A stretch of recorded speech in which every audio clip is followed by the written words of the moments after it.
Oke, mari kita bedah topik yang satu ini.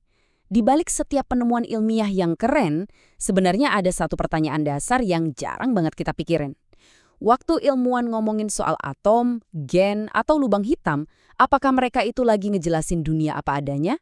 Atau jangan-jangan mereka cuma bikin model-model pinter yang kebetulan aja berfungsi? Nah, pertanyaan ini nih yang memecah para ilmuwan dan filsuf jadi dua kubu besar.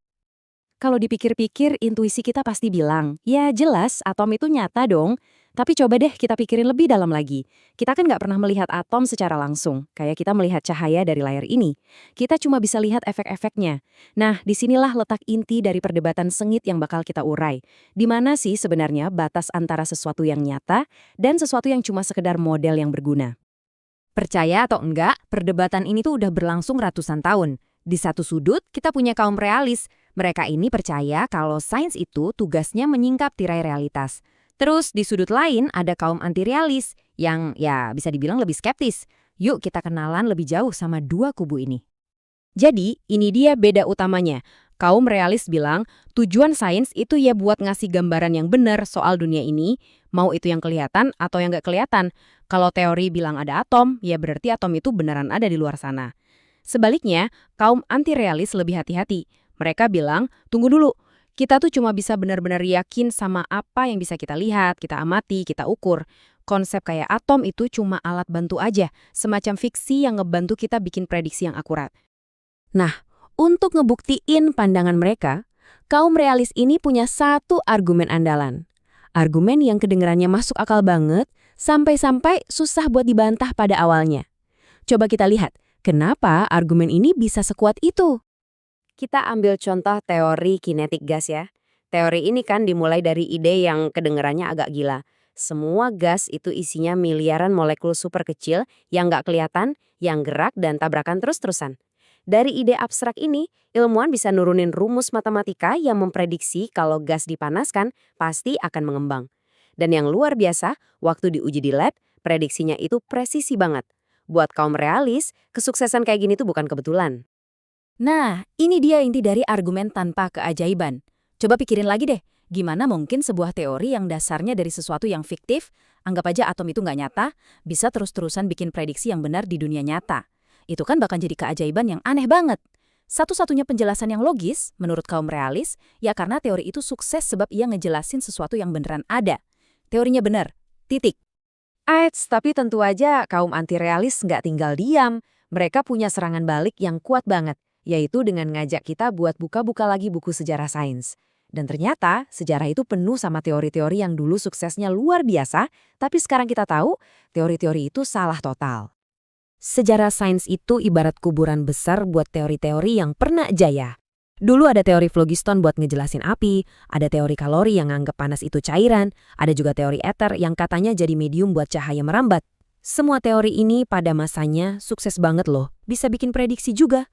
Tapi sekarang kita tahu semua yang mereka omongin, phlogiston, kalori, ether, itu nggak ada sama sekali. Ini jadi pukulan telak. Kalau kesuksesan di masa lalu aja nggak ngejamin kebenaran, kenapa kita harus yakin banget kalau teori kita yang sekarang ini adalah cerminan realitas? Pengalaman pahit inilah yang melahirkan pandangan inti anti-realisme yang disebut instrumentalisme. Menurut pandangan ini, teori ilmiah itu bukan cermin yang merefleksikan realitas. Teori itu cuma instrumen atau alat. Pertanyaannya bukan apakah teori kinetik gas itu benar. Pertanyaan yang benar itu apakah teori itu berguna. Selama teorinya bisa memprediksi hasil eksperimen dengan akurat, yang nggak peduli molekul yang dibicarain itu beneran ada atau cuma karangan aja. Oke, sampai sini argumennya kelihatan cukup jelas kan? Tapi, perdebatan ini jadi makin rumit.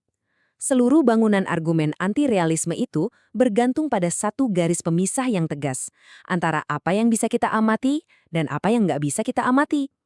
Pertanyaannya, emang garis pemisahnya sejelas itu ya? Ada seorang filsuf namanya Grover Maxwell. Dia menunjukkan kalau sebenarnya nggak ada tuh garis pemisah yang jelas. Yang ada itu spektrum atau kontinum. Coba deh kita lihat pakai mata telanjang. Lalu kita lihat pakai kacamata, terus kaca pembesar, terus mikroskop biasa, sampai akhirnya mikroskop elektron yang super canggih. Nah pertanyaannya, di titik mana kita berhenti melihat dan mulai mendeteksi? Jawabannya nggak gampang. Ketidakjelasan ini jadi masalah serius buat kaum anti-realis. Kalau kita bahkan nggak bisa sepakat apa artinya bisa diamati, gimana caranya kita mau membangun seluruh filosofi sains di atasnya? Filosofi yang bilang kita cuma boleh percaya sama apa yang bisa diamati. Batas itu kan terus-terusan bergeser seiring kemajuan teknologi. Tapi, jangan kira kaum anti-realis sudah kehabisan akal. Mereka masih nyimpen satu argumen pamungkas, dan argumen ini mungkin yang paling kuat dari semuanya. Namanya underdetermination, dan ini adalah tantangan yang benar-benar susah dijawab sama kaum realis. Idenya begini, bayangin kita punya segunung data dari berbagai eksperimen.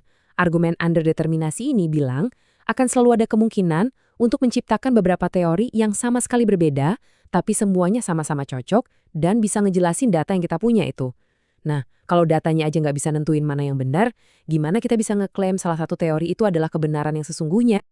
Dan ini bukan cuma masalah teori di atas kertas loh. Coba lihat mekanika kuantum, salah satu teori paling sukses sepanjang sejarah.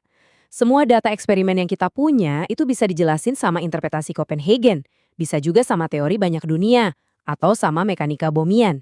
Tiga-tiganya ngasih gambaran realitas yang beda banget. Satu bilang realitas baru ada pas kita amati, yang lain bilang ada alam semesta lain yang tak terbatas. Tapi semuanya cocok sama data.